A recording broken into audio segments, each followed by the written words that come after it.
I'm Sid Mendelson.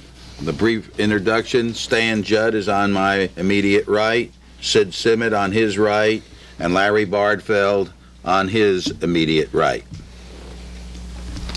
We had just discussed the paragraphs 3B1 and 3B2 of the Investment Company Act, and I'd like to say a little bit about 3B3. Now, this is an exception for an issuer, all of the outstanding securities of which, other than short-term paper and directors' qualifying shares, are directly or indirectly owned by a company accepted from the definition of an investment company by paragraph 1 or 2 of subsection 3B. Now, one of the first questions that may arise about this exception is it necessary that the parent company be a 3A3 company, which is accepted under 3B1 or 3B2? And our answer to that question is no, it's not. That we sort of read paragraphs 3B1 and 3B2 in and of themselves, and if a company comes within that description, it can be a parent company of a company which is accepted under 3B3. That is, if the parent company is primarily engaged in a business other than that of an investment company, either directly or through wholly owned subsidiaries, or directly or through majority-owned subsidiaries or controlled companies engaged in similar business. So that if General Motors had a subsidiary corporation, which in itself was a 3A3 company, that 3A3 company would be accepted from the definition of an investment company under 3B3 of the Act. Now the question arises, well, suppose General Motors, in establishing this subsidiary, intends the subsidiary to be an investment company. In other words, the subsidiary is not only a 3A3 company, it's also a 3A1 company. Is the subsidiary accepted, or is it not? Well, as I said before, you have to see that sections 3B1, 3B2, and 3B3 are all prefaced by the clause, notwithstanding the provisions of paragraph 3 of paragraph A of this section 3. So that the 3B3 exception technically would not go to a 3A1 company, even though all of the securities of that company were held by a company which was not an investment company. And while that's technically the case, it's been our position that we would not recommend any action be taken against such a company if it should not register under the Act, so long as the parent company was clearly not primarily engaged in the business of investing in securities. Now, why is that? The reason, obviously, you got to look at what this act it was designed to prevent, or what it and for whose protection it was made. It was made primarily for the protection of the shareholders of the investment company. Now, who are the shareholders of this so-called investment company? The shareholders of that company, the only shareholder is this parent company, and as Stan's example was General Motors. Well, in the case of General Motors, if you would in effect mash that subsidiary into General Motors, 40%, you couldn't say that General Motors was primarily engaged in the business of investing or reinvesting. So who are the ultimate shareholders? The ultimate shareholders of that subsidiary are the shareholders of General Motors. And in the case of General Motors, had this, instead of being a subsidiary, merely been a department of General Motors, there would have been no question that General Motors is not an investment company. So merely because General Motors saw fit not to make it a department, but to make it another company, a subsidiary, shouldn't really add any more protection. There's no necessity for any more protection merely because they went to a corporate form of a department rather than a department without incorporation. Question here, please. Can you compare that or contrast that to the Prudential situation you gave earlier, where they talked about a division or a portion of Prudential dealing in something that they considered an investment company act? Well, in the Prudential case, of course, the people who held the variable annuity contracts were holding the securities issued by what was considered this investment pool. Whereas in the situation that Sidney is talking about, that I've spoken about, the General Motors situation, all the securities of the subsidiary company are held by General Motors. Now, there is a kind of a situation that sometimes issues are created as to whether or not these separate pools of other than Prudential type situation involves the creation of a person which is an investment company. It's a difficult situation. We face it, for example, in connection, there is various programs to provide employees with certain kinds of interests in promises by a company to make certain kinds of deferred payments to the employees which are based on the performance of various investment securities. And the question is sometimes arises whether if a company does that and if a company funds its obligation with securities, whether or not it has created an entity, a person, which is an investment company. But that, again, begins to look like the Prudential situation. Well, as a matter of fact, the question, for purposes of the record, the question was, can we contrast what I had previously said with Stan's statements with regard to the Prudential Insurance Company case? And as a matter of fact, in that case, Prudential argued the very argument that I just made. And the difference was that Prudential had used this separate account. The separate account, apparently under New Jersey law, said that the separate account, as far as liabilities were concerned, was completely separate from the general account of the insurance company. So that you had here a company within a company selling shares, if you will, or investment contracts to the public, in which the public looked strictly to the general account. It did not, except for the insurance protections. It looked to the general account, but with respect to its investment securities, as to whether or not it would get more or less, it only looked to the general account, and that to the separate account, and that separate account was completely separated from the general account. The general account assets could be used to satisfy the general account's debts, but the separate account's assets could not be used to satisfy the general account's debts, and the reverse was true. So you have here an entirely, in the insurance industry, something entirely different than you would have in the General Motors situation. Does that clear up? Yeah. Thank you. Well, we have discussed so far the definition of an investment company under Section 3A1 and 3A3 of the Investment Company Act, and we've discussed the exceptions to the 3A3 definition provided by Sections 3B1 and 3B2 and 3B3. Larry Bartheld is going to talk about a 3A2 investment company, which is known as a face amount certificate company. Thank you. Section 3A2 takes a radically different approach in defining investment company than the approach taken in sections 3A1 and 3A3.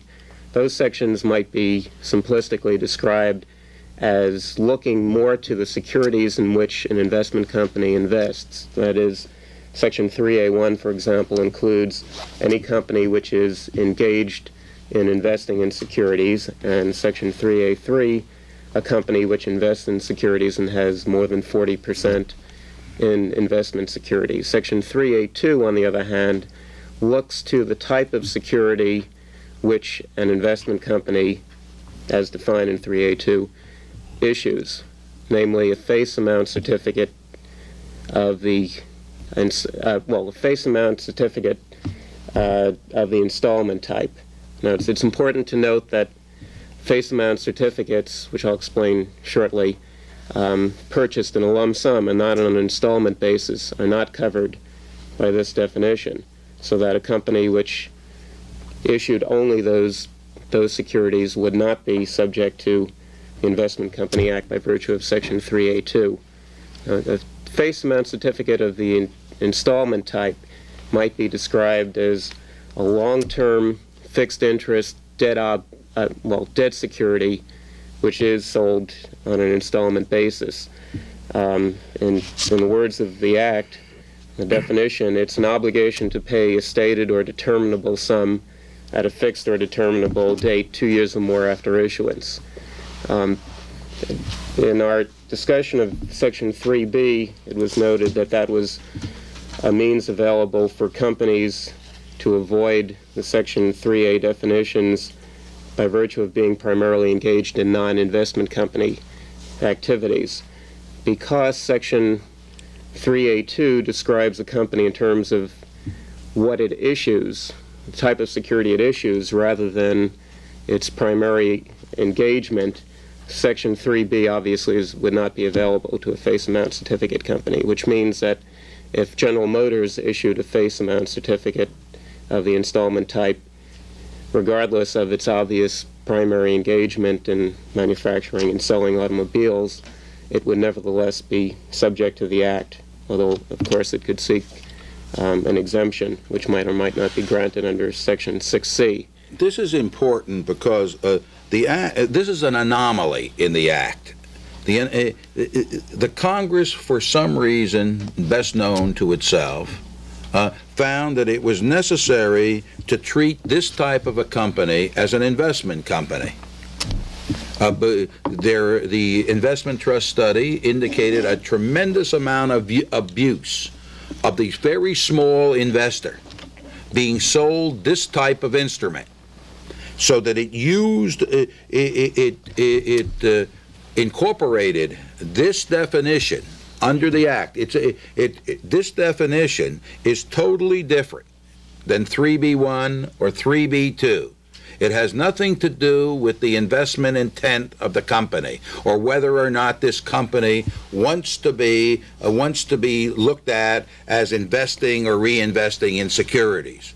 The thrust here is the type of security that is being issued here, the face amount certificate. Basically, one of the problems I think that the Congress and the Commission in its study discovered was that these instruments were being sold sort of as analogous to savings deposits, that these things were being sold basically to people with the idea that this is a way to provide for your old age. The whole thing was the interest was fixed, that you knew what the return was going to be that was going to be paid to you, and it was that the fact that these people were not sophisticated who were buying these things, mostly, as Sidney indicated, they were people with very modest means, to really examine the fact that they were giving these companies their monies and they really had no security.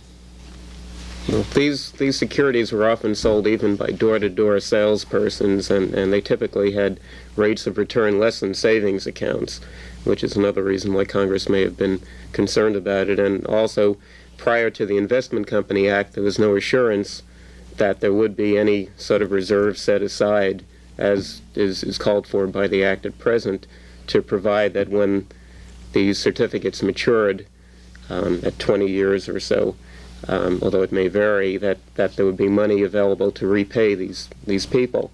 Prior to 1970, there were also front-end loads, sales charges of up to 1/2 of the first year's payments that were charged in connection with the sales of face amount certificates. That was reduced by the 1970 amendments to a maximum of 20% in the first 3 years installments. One of the more interesting situations in which the definition of face amount certificate has been applied is to the so-called pre-need funeral expense contracts. Now, in one case involving Mount Vernon Memorial Park, which was a company in California operating a cemetery, it entered into pre-need contracts with people in which it agreed to perform specified funeral services at a fixed price upon the death of the contract beneficiary. These contracts originally were not securities, and thus were not did not appear to fall within the definition of investment company. But in a later year, the California Attorney General issued an opinion which in effect forced Mount Vernon to make a choice. Under the opinion, these contracts would be subject to the California Short Act. And what that would require is that the installment payments had to be set aside and could not be used until the funeral services were actually performed, which means that Mount Vernon did not have these installment payments available to use for its current expenses. In order to avoid this, Mount Vernon chose to rely on an exemption from the Short Act, which provided for securities. If securities were used to fund these pre-need contracts, the Short Act could be avoided, and Mount Vernon could use these installment payments for its current expenses. So it therefore changed its entire sales operations and sold $100 pre-need funeral service debentures. Most of these were sold door-to-door to elderly, low-income, unsophisticated individuals, and they were not redeemable in cash until at least 20 years unless the beneficiary died. The commission went into district court and maintained, of course, that these brought the company within the definition of investment company. That litigation has not been finally resolved. It's now in the Court of Appeals. But this application of the definition to those circumstances is not that controversial, in that other California services with similar arrangements, in fact, apparently conceded the applicability of 3A2 and came in asking for exemptions under Section 6C of the Act. And the Commission ultimately decided there that it would not be appropriate to grant those exemptions in view of the purposes of the Act and the way in which these arrangements would work.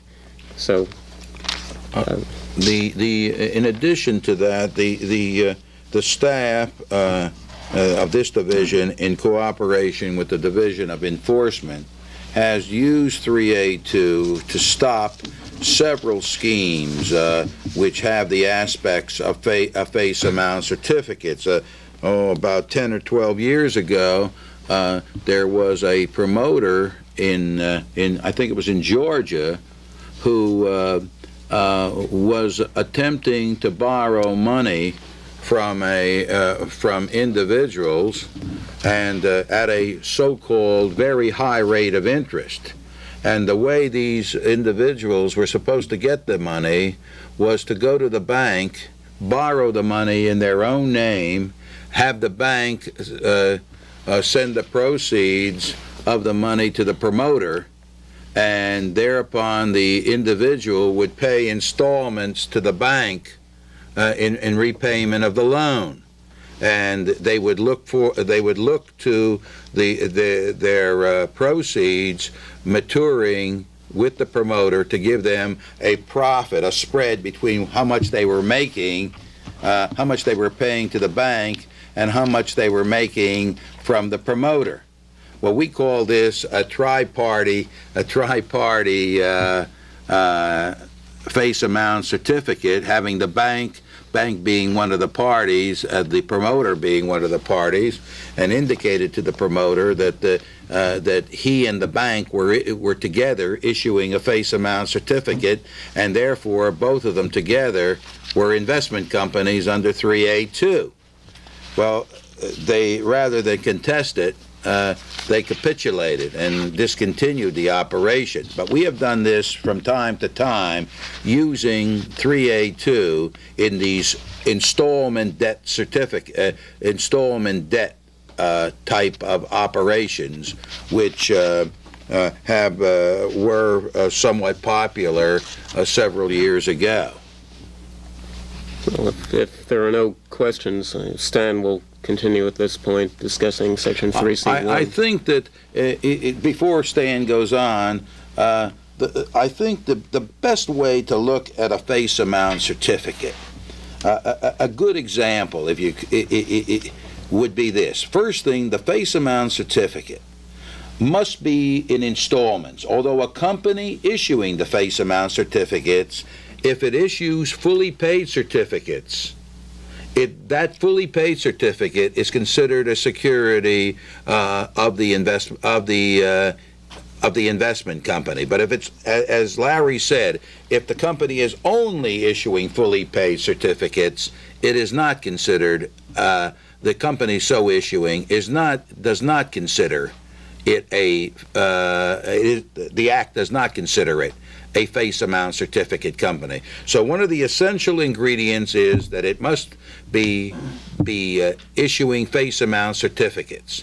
The maturity must be for 24 months or more. Now, a good example of a face amount certificate, if the issuer wasn't a bank and it went and the period would not be for 24 months, would be a Christmas club. A Christmas club, you pay so many months, 11 months or 12 months, and at the end you get so much back. You know it's a determinable sum. Well, under the Act, 24 months is the minimum time, so that a Christmas club is only normally for 12 months. It wouldn't qualify. But if the payments were for 24 months, it would qualify. It would be an excellent example. Your person pays their money, and then they know approximately, they know either exactly or they can determine what they will get back. Now, go ahead, Pam. We turn to Section 3C of the Act.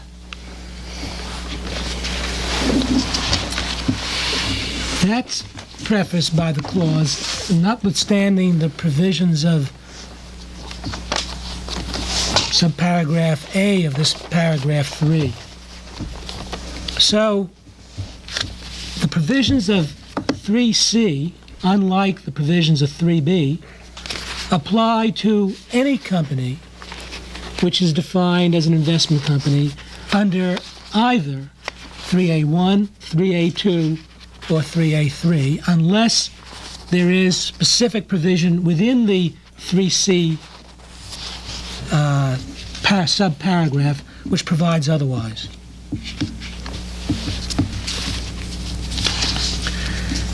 And there's a whole list of special kinds of persons who are accepted from the definition of an investment company.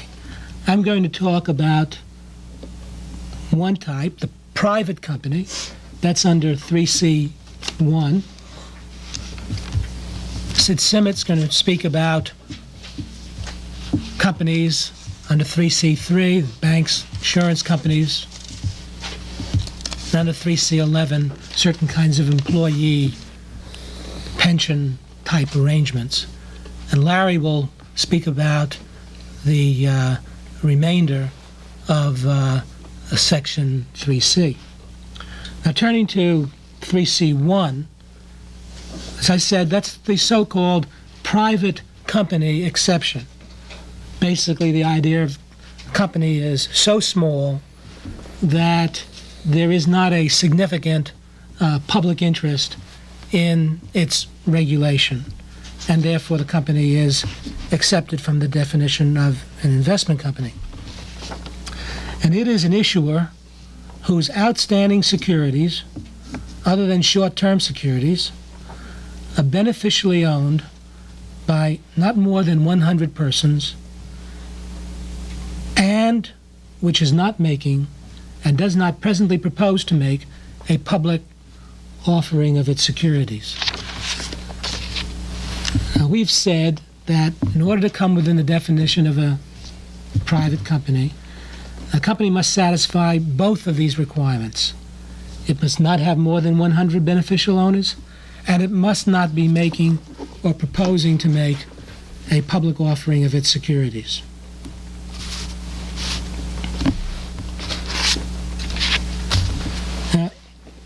The Act does tell us how to count beneficial owners.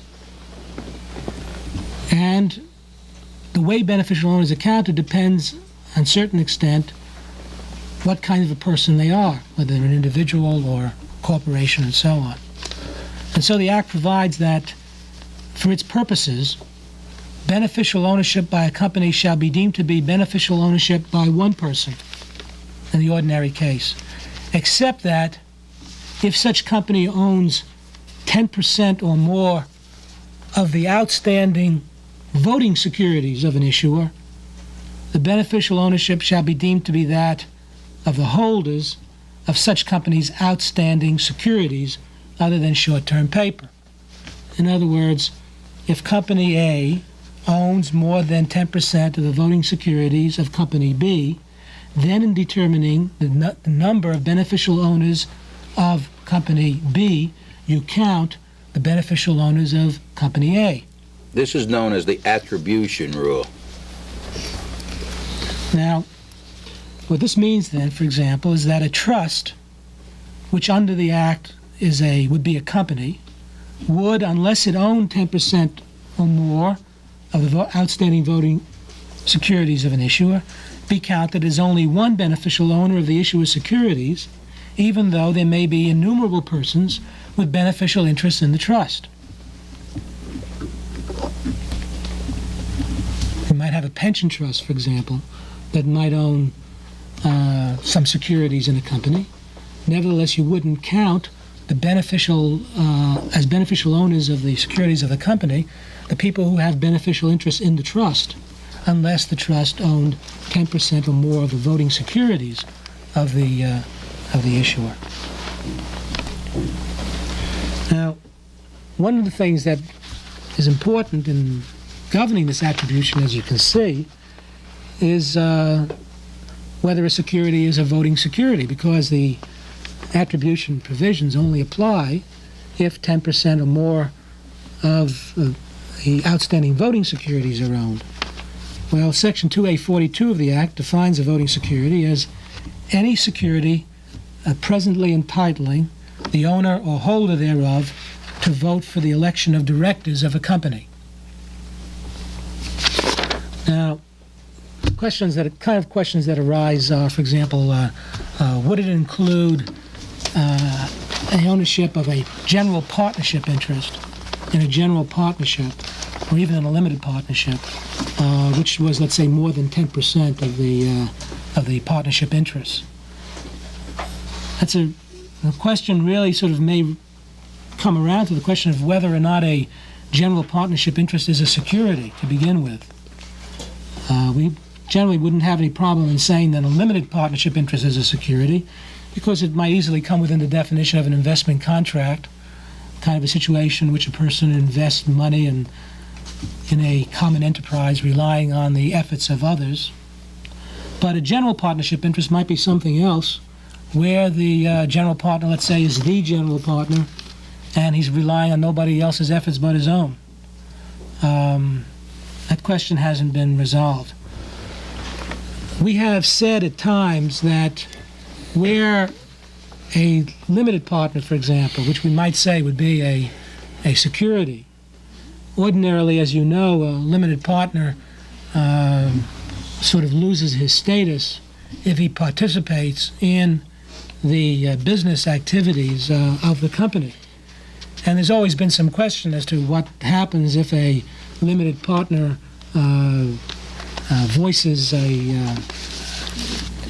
expresses a voice and an authority in the selection of the general partners, let's say, of the company. And so in many cases, the limited partnership agreements will not provide for such power. Nevertheless, in reality, one might say that a limited partner in certain situations might have the equivalent power of the election of a director. And so that while it doesn't have the power specifically, in terms of the influence that it really exercises, it has the equivalent of a voting security. And so there might be a case in which we might, in those circumstances, think that attribution was appropriate. Now, there's a special case in terms of this attribution for small business investment companies. Under Rule 3C2, beneficial ownership by a company of 10% or more of the outstanding voting securities of any issuer, which is a small business investment company, is deemed to be beneficial ownership by one person if and so long as the value of all securities of small business investment companies owned by such company does not exceed 5% of the value of its total assets. In other words, if a company owns more than 10% of the outstanding voting securities of a small business investment company, but those securities which it owns and all other securities of investment companies that it owns constitute less than 5% of its assets, then you don't attribute to the shareholders of the parent company the interest in the subsidiary.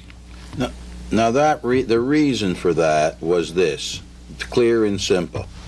They the commission was under a certain amount of pressure, and felt it was in the public interest to accede to that pressure, to allow large companies to go into SBIC, Small Business Investment Companies, licensed by the Small Business Administration, so that more money could flow down into small businesses through SBICs. And so clearly it was an attempt to do away with any investment company implication of a large company somehow involving, getting involved in an investment company situation, or, for example, or causing that small business investment company, which was not subject to registration, to be subject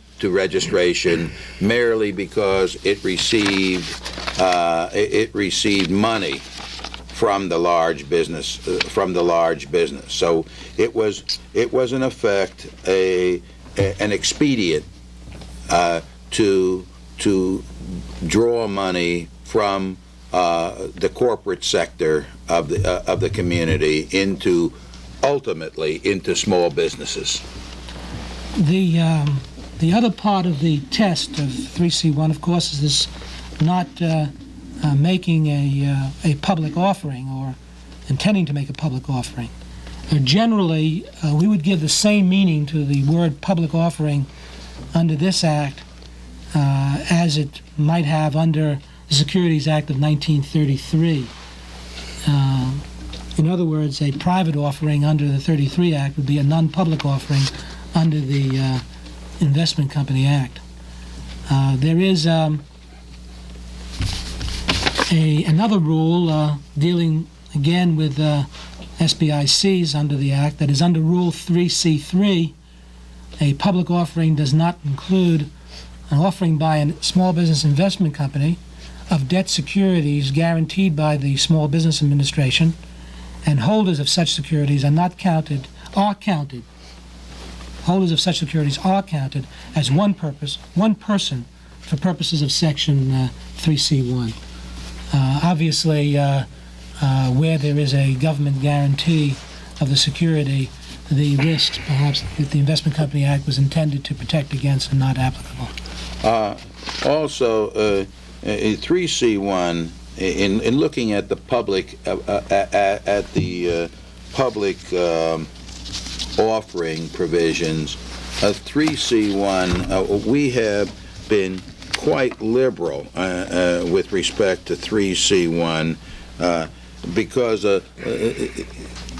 in many cases, these 3C1 companies are what are known as investment clubs, and a lot where, as I always term it, a group of people come together and play Monopoly with real money.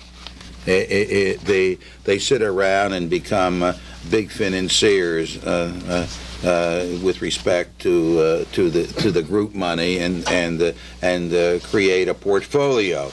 A good number of these people are asked to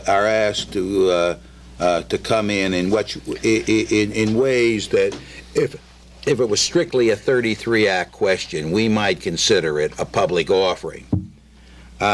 Generally speaking, considering the public interest, we have avoided making that interpretation so long as professionals were not sponsoring the investment club. For example, a broker who sponsors one of these, a registered rep of a brokerage house who sponsors one of these companies for the purpose of making himself a large commission by advising the company to go in and out, advising this club. So long as he's not a person of that sort isn't instrumental. We have not, for example, gone to the Pentagon where there used to be all kinds of announcements of investment clubs on the bulletin boards requesting membership. We have not considered that a public offering simply because it wasn't that the public interest was not there. Now, I don't think there's any question, assuming these people were not going to take an absolutely active part, that even though they might be considered security holders of the club, they were not and shareholders of this so-called small corporation, particularly where they were not going to be taking an active part. We have not considered it so long as this was sort of a mutual club. But where professionals, either of the brokerage type or investment advisory type, were sponsoring it, we would probably take a much stricter view. The one question that may come up under 3C deals with really the concept, again, of what's a person for the purposes of the Act. For example, supposing that someone has a plan to issue interest in partnerships which will invest in various bonds. All the bonds are basically of the same type, and each partnership is to be filled seriatim. The offer is to be made, and the securities are to be, and investors are to be accepted of, let's say, no more than 35 for each partnership.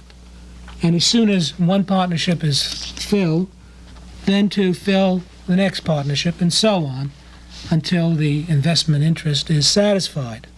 And the question is, in that case, if, for example, an argument might be made by counsel that he satisfies the provisions of Rule 146 under the 1933 Act, that he's not made a public offering, and that since each partnership has no more than 35 investors, each partnership is accepted from the definition of an investment company under Section 3C1. And so what that argument raises is the question of whether it would be inappropriate in that case to regard not each partnership as separate, but as part of a greater whole which constitutes the investment company. Just as, for example, in the case which Sidney mentioned involving First National City Bank and Merrill Lynch and the creation of these accounts, which were treated to the extent that they invested in similar securities the same as constituting an investment company, can it be said that each one of these partnerships really should be considered and merged together, integrated, for the purposes of determining whether or not there's a 3C1 exception available? That's an open question. Well, the big thing, we had a situation like that by a brokerage house that had these groups of partners, and the New York regional office asserted this integration theory, and the result of that was that the partnerships were integrated and became the Willow Fund, I think the great thing about the Commission, as distinguished from other agencies of the federal government, is that we will go behind what appears to be the case and look for what really is the case. In other words, we'll pierce corporate veils, and we'll pierce illusory sets of facts to get to what the real purpose of the operation is. And where a company, for no reason at all, cuts off a partnership at X number and starts another partnership at X number, and these partnerships are all investing in tandem, the fact is that the segregation, if you will, is only artificial. So the argument goes. And really what you have is nothing more than an integration of more than 100 people. And the only reason why the segregation took place was to avoid 100 people in one company. One of the definitions of a company under the Act is an organized group.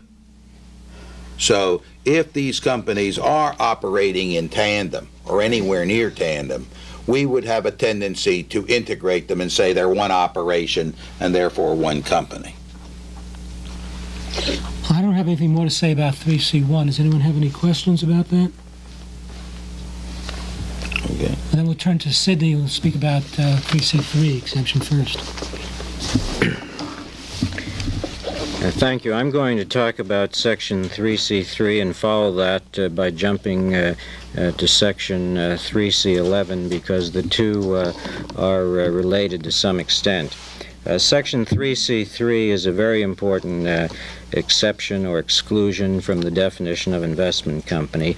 It excludes a variety of financial institutions from the definition, which are issuers investing in securities, but these particular entities are deemed to have financial purposes that differ substantially from mere investments and are further regulated for the protection of the investing public under other laws. I just want to focus on three particular entities described in that exception under 3C3. They are banks, insurance companies, and the third one I'll read to you, any common trust fund or similar fund maintained by a bank exclusively for the collective investment and reinvestment of monies contributed thereto by the bank in its capacity as a trustee, executor, administrator, or guardian. And that's a lot to swallow, but we'll break that down in a few moments. Let's first turn to the exclusion for banks. Banks are defined in the Investment Company Act in Section 2A, and the definition embraces most things that you think of as a bank, but one thing it clearly doesn't embrace are most foreign banks. And so recently, in connection with foreign banks planning to sell their commercial paper in the United States, they had to come to the Commission and seek to be exempted from all provisions of the Investment Company Act by application under Section 6C, which is the general exemptive section that Stan Judd will discuss later on. Recall, too, my earlier discussion of the First National City Bank discretionary investment advisory account with overlapping advice. There was a separate fund, was deemed an issuer of security, and the bank exclusion was not available to that separate fund, even though probably in the bank's view it was just another service of the bank. The next, Before you yes. before you go through, further, one wonders why the banks were excluded from the Investment Company Act, and the theory that is accepted was that just about that previous to the 40 Act, there was an act called the Glass-Steagall Act, which in effect excluded banks from the securities, supposedly excluded banks from the securities and investment advisory business. And therefore, that assuming for a moment that the banks complied with, the theory goes, assuming for a moment that the banks complied with the Glass-Steagall Act and thereby kept out of the securities business, those activities which it did go into were not securities, and even though they were not in the securities business, and even though they resembled the security, some of the characteristics of the securities business, the act was here, the exception here was to make sure that by going into, say, the common trust funds or something of that sort, that they were not, that some overzealous person would not say, they're in the investment company business, so they got to register. So this was put in to make sure that people complying with Glass-Steagall would not, nevertheless, through some of their ordinary functions, like their trust business, would not be sucked into the Investment Company Act. Now, subsequent events don't always prove that theory to be exactly true, because as you know, the banks are very aggressive, and they've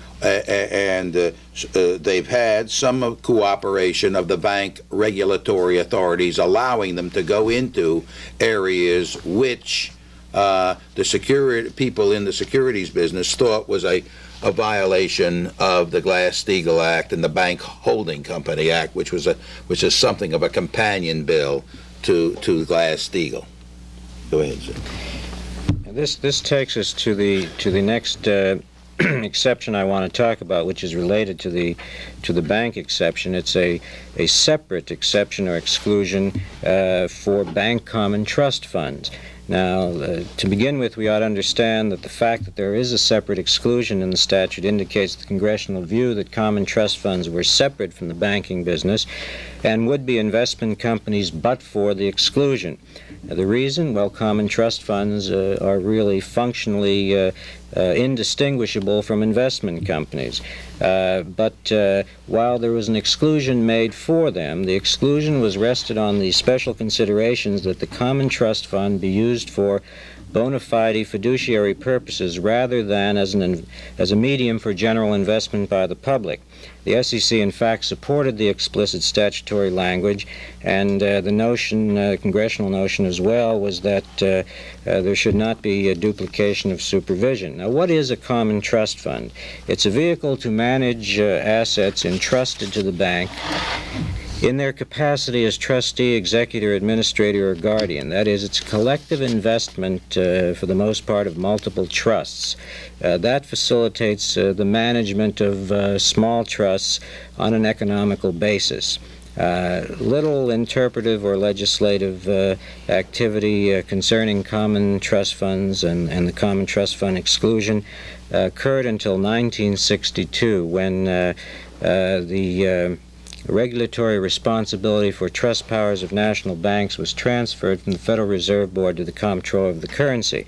The Comptroller of the Currency then revised the rules to allow the pooling via a common trust fund of managing agency accounts, as they were called.